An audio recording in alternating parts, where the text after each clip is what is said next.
Together we'll conquer, no limits apply. Eclipse rising, shining so bright. With delusion leading, we'll conquer the night. Together we stand, in battles we fight. In Imu dark Epoch, our future is right. What is going on, ladies and gentlemen? I am Delusions, and today we are back. I know it's been a while since the last time that you guys have seen any kind of content or seen me online or playing, but hoping to change that as we start moving forward. I can't promise that we'll always post um, regular videos like we used to, 2 to 3 times a day or a week or something like that due to my busy work schedule, but we are definitely going to try to get back into things. During my time away, I have, of course, fallen behind as far as the rankings and stuff go. Um, but you know what? Sometimes it's really nice not to be the one on top all the time. So, with that being said, what we've got for you guys today is a little bit of arena content as well as some of the build that we're working with for the ENE Elf. Now, I know that this is a very controversial class right now just because of how overpowered it is, but I'm definitely open to hearing any kind of feedback that you guys might have as far as new classes that you would like me to try out or some older classes as well. I know that there have been a lot of people that have been wanting me to switch to Mage, as well as switch back to Dark Lord. Um, and again, I would love to do that, but it also comes with a little bit of downside as well in the form of Corpse. So Corpse and Guild Boss, of course, are always um, damage reliant, and that is just something that my guild does not currently have too much of, so it makes it difficult to really stay competitive when I am switching to different things. But still, if I can line them out, get something in place to where I'm not the main damage dealer, then we will definitely be switching to some other classes. But with that being said, let's go ahead and take a look at how we are standing in the arena. I know that we are going on probably day number 3 right now, and as you can see, I'm not doing too bad. I'm not in the top 3.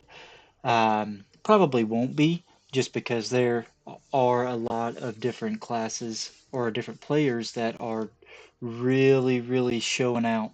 Um, of course, Porter is now probably 30, close to 40 million CP above me, um, as well as in terms of level as well. So he's level 490, and then I am level 460. So I've got 30 levels off from keeping it somewhat on an even playing field.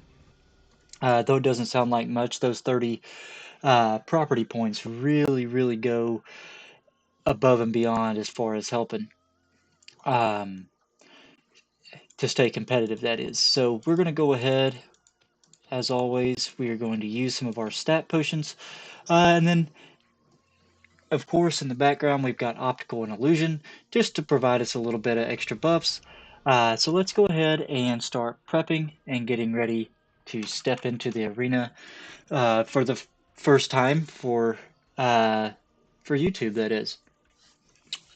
Now, we're going to be going up against quite a few different tough opponents, that being Porter Bass, which is ENE DK. Looks like here we've got Juggernaut, which is a strength DK. And then we've got Padilla Gore, which is going to be an ENE mage. All of these, I do stand a chance at being able to pull out some wins.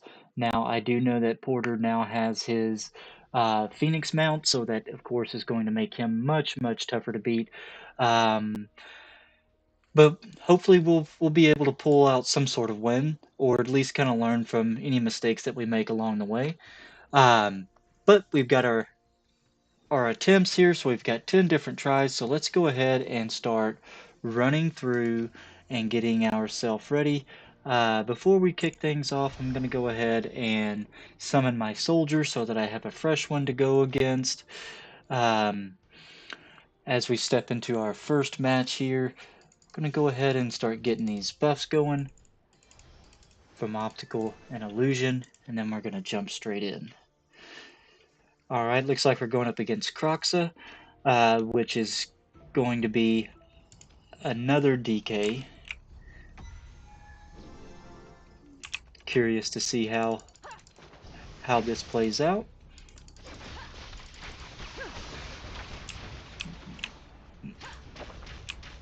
Now again, one of the biggest things that we are going to have to make sure that we are doing is staying out of that Sword of Brilliance, which with some of the newer updates and newer things that have come into the game since I've been gone, or just general progression that is, it makes it extremely hard to avoid some of these different stuns, just because with delving more into the elemental side of things, it does open up a lot of stun potential through some of the properties that are offered there, and we will touch on that in another video as we go through on the build. I do really like the build that I am playing around with, though it is very, very squishy. I do think that it has a lot of potential as well, especially once we start getting more and more of these levels. So now we are going up against the man himself, Mr. Porter Bass. Again, not quite sure exactly how all of this is going to play out. I know that he again does have a very, very strong build. So keeping our distance, making sure that we are not being pressured into any situations that could inevitably be detrimental to us is going to be very, very tough. So we are going to have to make sure that we are really, really watching ourselves, trying to run that clock down just as much as we possibly can, let him go ahead and get rid of some of these reflect skills that he has, let our potions cool down, and then hopefully try to get at least one win on him. Went ahead and used my potion just a little bit too early, which I'm probably going to end up paying for that, especially now that he is able to get a lot of his skills going. We are going to go ahead and try to secure that first win, which we were. I don't know if we were able to trigger his Phoenix. I was too busy paying attention to my skills and everything to really focus in on that. But hopefully we are able to go ahead and rotate out a little bit, let some of our skills reset, come off a cooldown, and then we will re-engage.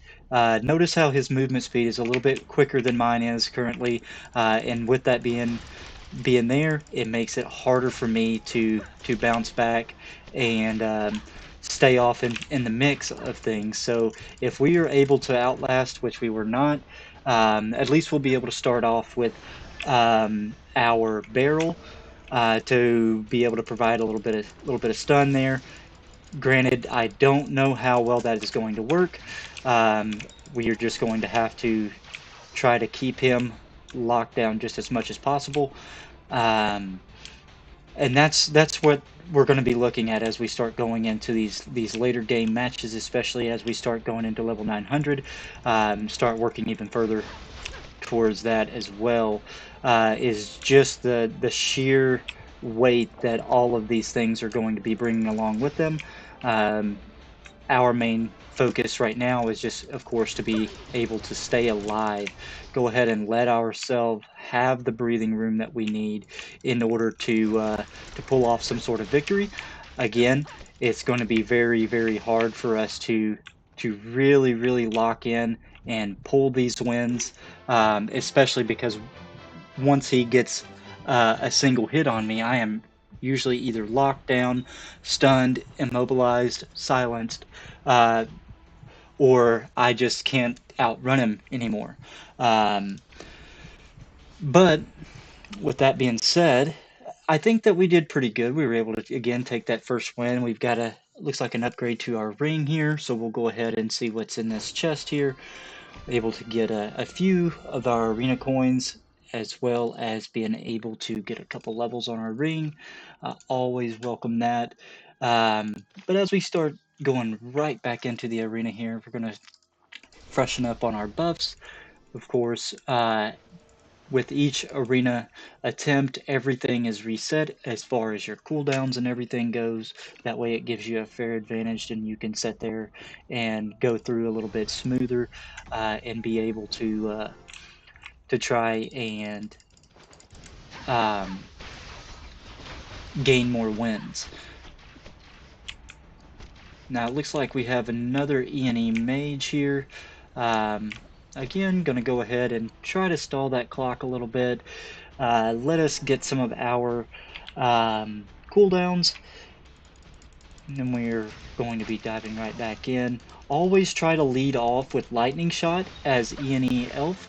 That way it goes ahead and gets your barrel out on the field, increasing the chance of those stuns, and then follow that up with a snipe, as well as with your ice arrow, just to kind of really keep those stuns consistent.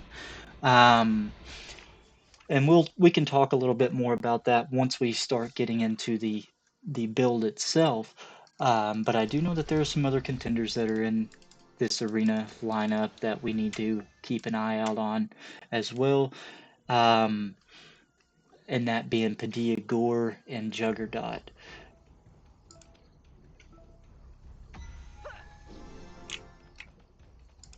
So as you see, we're going to come in, get our barrel out, and then typically once you have your barrel and your soldier up, as well as being able to provide some stuns, you're able to usually go through and clean house really quickly.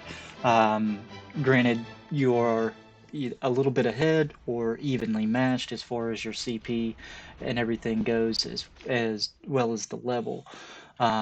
But that's not always going to be the case, and that's something that you'll probably see within these next couple of attempts as we start to get closer to facing off against Juggernaut, and then coming back into the fray with Padilla Gore. I want to say the last time that I fought them, it was towards the end of my attempts, but nonetheless, I want to see how well we can handle those.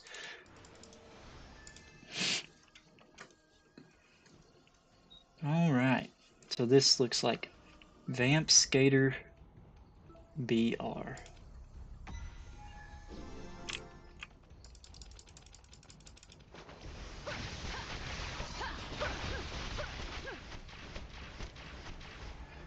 I don't think that I've seen too much of this guy here, but regardless, not a big threat to us.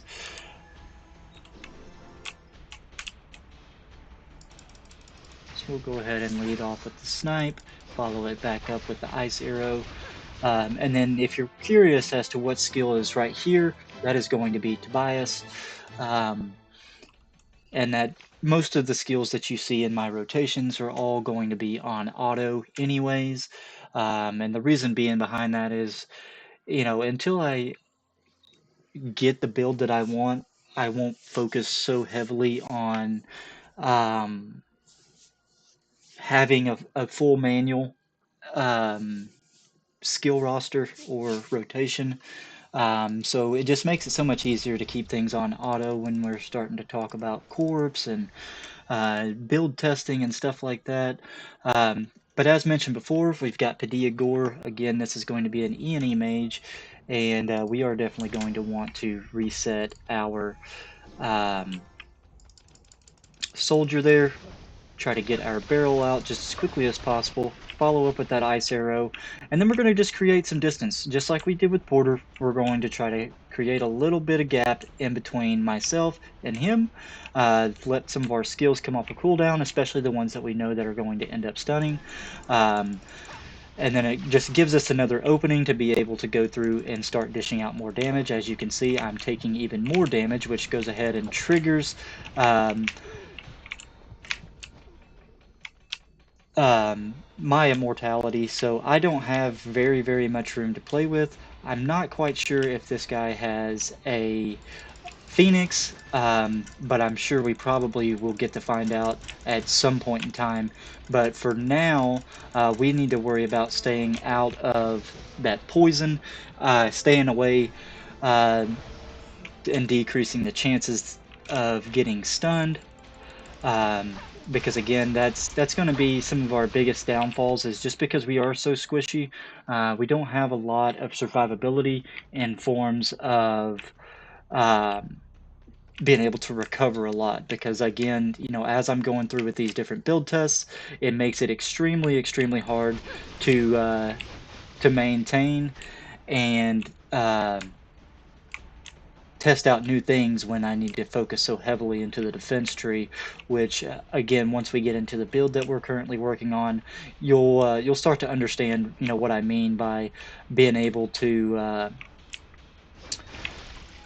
focus a little bit elsewhere on that. So this is just kind of just a poke and run type of gameplay for you. Unfortunately, I hate to do stuff like that, but you know, with a deficit, we have to find ways that we can um, keep ourselves ahead, I guess you could call it. So again, we are locked down. Try to get out of all of that.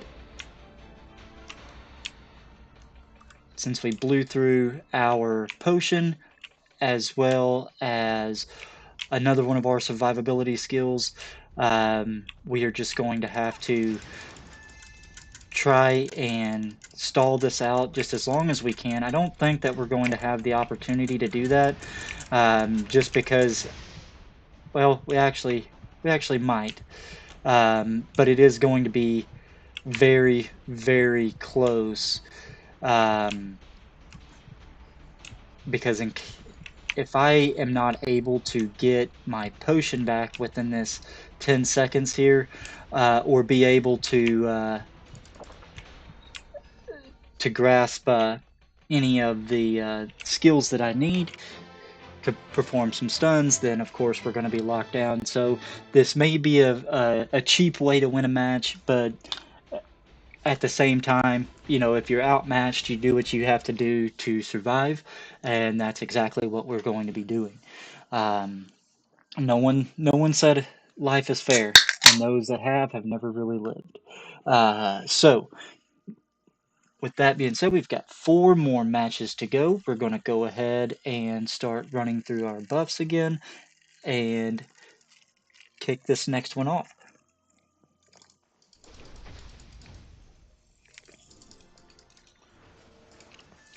All right. Facing off against Mordecai, so I can only assume that Juggernaut is going to be coming within the next few matches. We've had a bit of a in and out kind of competition. Not a spoken one, but we definitely find ourselves going up against each other in loop recall quite a bit. It's a toss up usually as to who's going to win. But you can really see just how much damage that reflect is doing to us. Um, and the unfortunate part is they come in both forms, right? So on strength or ENE, I'm still going up against the same mechanics.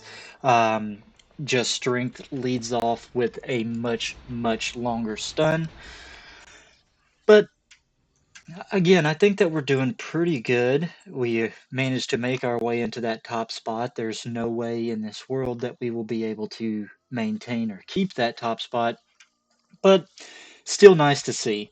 Um, So as we go ahead and run through our buffs once more, we're going to start this match off up against Juggernaut as I predicted. I'm going to reset our soldier.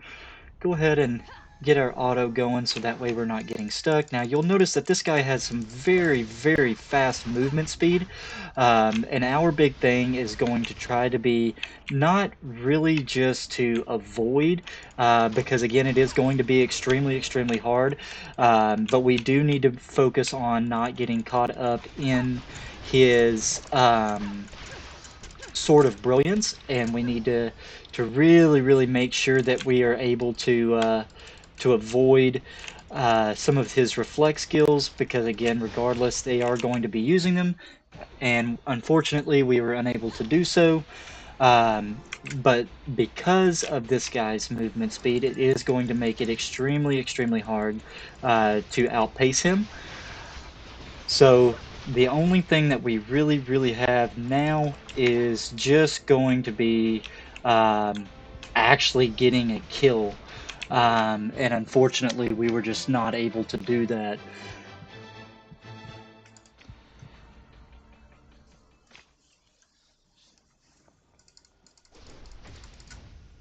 But again, we can't win them all. 2 matches left to go. Stepping off into the next one, we're going up against Fleming Edma, which is another ENE elf. So we'll get our soldier out, get our buffs going, lead off with our lightning shot to get barrel out, and then auto cast on snipe as well as ice arrow.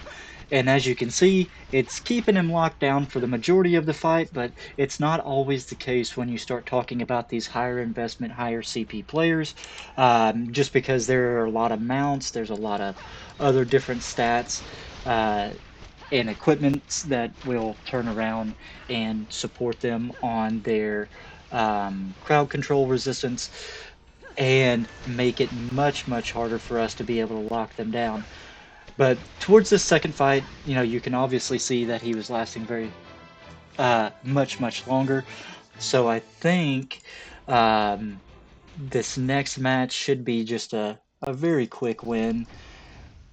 So we'll go ahead and breeze through that one real quick. We'll pick up our 30 matches reward, and then we will go ahead and conclude this video, and then I will start working on getting you guys an updated build video for what I am currently using.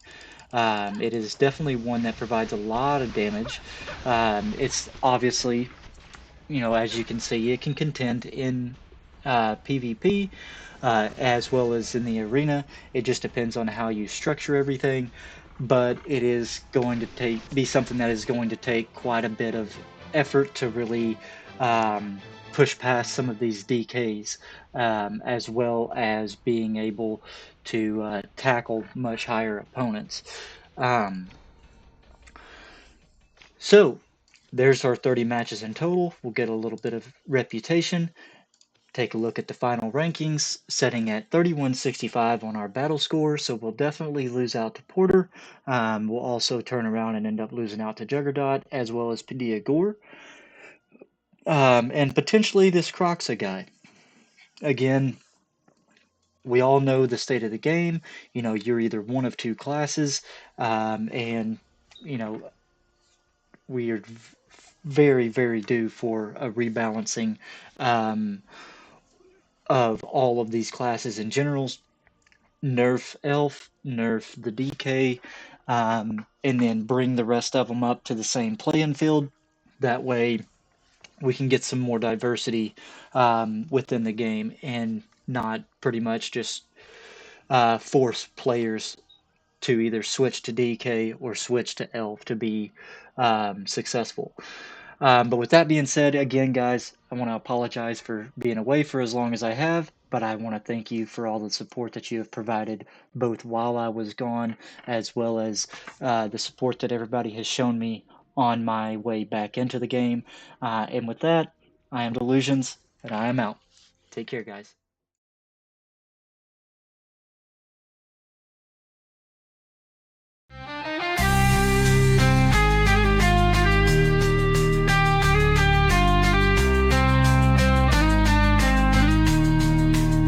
So raise your sword high, let's claim our fame. With every boss fallen, we'll carve our name.